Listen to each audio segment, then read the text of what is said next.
Hello guys, আসসালামু আলাইকুম। Welcome to mini blog. আর গাইস, আজকে ৩-৪ দিন ধরে বাড়ি থেকে বের হতে পারছি না। খুবই অসুবিধার ভিতরে আছি, কারণ বৃষ্টির পর বৃষ্টি হয়েই যাচ্ছে। এই ৩-৪ দিনের ভিতরে আজকে একটু বৃষ্টি কম হয়েছে। সকালের দিকে হালকা হয়েছিল, আর এখন একটু হয়েছে। তাই আজকে যাচ্ছি বরজে ৩-৪ দিন যাওয়া হয় না।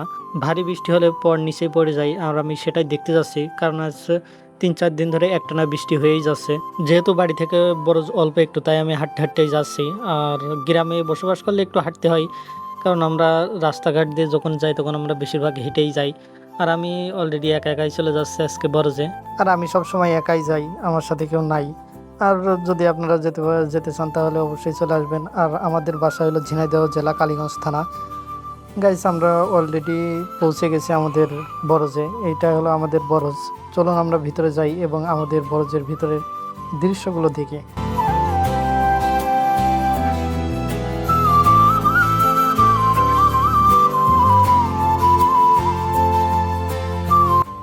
গাইস, এইটাই হলো পানের বরজ। আর এই যে এই পাতাগুলো হলো পান, আপনারা তো সবাই চেনেন। আমাদের বরজটা তেমন একটা ভালো ছিল না, এখন আল্লাহর রহমতে একটু ভালো হয়েছে।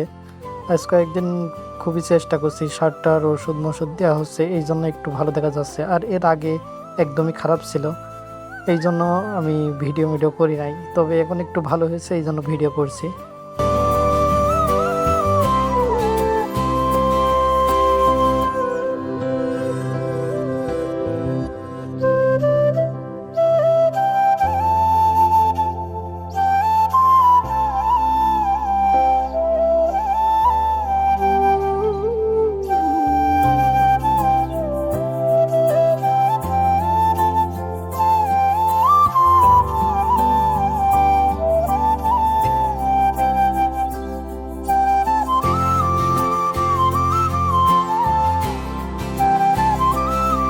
গাইছে একটা মজার ঘটনা হলো যে আমাদের বরজ আছে, কিন্তু আমি এই বরজ থেকে পান ছিঁড়ে কোনোদিনও গালি দিই।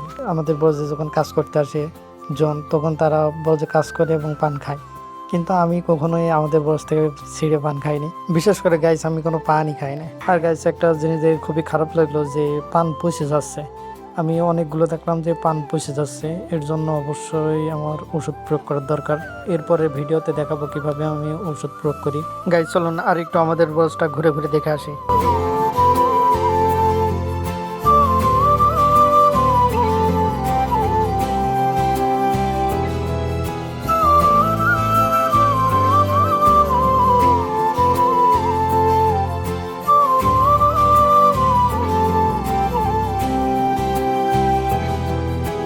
গাইস, এই ছিল আজকের ভিডিওটা। যদি ভিডিওটা ভালো লাগে তাহলে অবশ্যই আমার চ্যানেলটি সাবস্ক্রাইব করবেন এবং আমার পাশেই থাকবেন। আর হ্যাঁ, আমার এই মিনি ব্লগটা কেমন লেগেছে অবশ্যই কমেন্ট করতে ভুলবেন না। সবাই ভালো থাকবেন, সুস্থ থাকবেন। আসসালামু আলাইকুম।